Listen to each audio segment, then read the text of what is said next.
My way of life didn't change overnight. I wish it had. Chicken, beef, lamb and fish, they were easy to give up.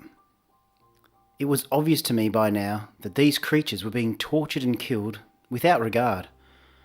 They had become exploited commodities rather than viewed as living beings deserving of respect and love. I saw them now. They were citizens of the earth, just like me. I continued to eat the eggs produced by my chickens. After all, I looked after them, and they seemed happy enough. I was sure it was natural for them to lay eggs every day. It wasn't until years later I learned that taking their eggs encouraged them to produce more, and more often than was healthy. That laying eggs is not easy. It takes great effort and energy, to the point where, in some cases, essential calcium is drained from the mother, making her weak and shortening her life.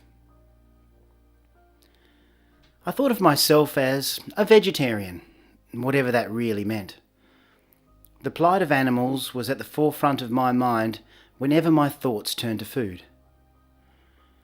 Even so, not only did I happily consume eggs, I regularly enjoyed dairy products. Cheese was right at the top of my list of treats. It was always front and centre when entertaining guests. I was fooling myself, and being fooled, by the food industry.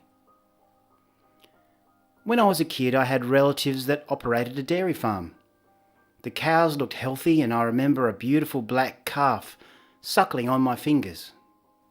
I thought it must have been heaven for the animals that were living there.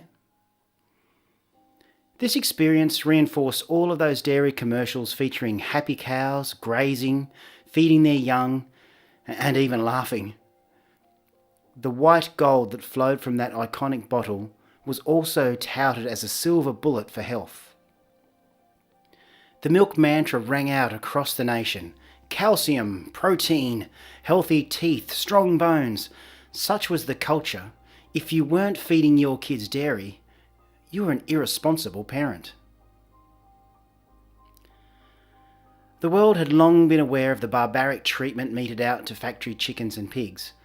However, the beef and dairy industries had so far managed to keep a relatively low profile when it came to their own animal welfare practices, or lack thereof. I can recall the first time I witnessed the treatment of a bobby calf. They're the male calves. The cold sweat and the horror that came over me. Calves like the one that I had met as a child turned out to be no more than a waste product for the dairy industry.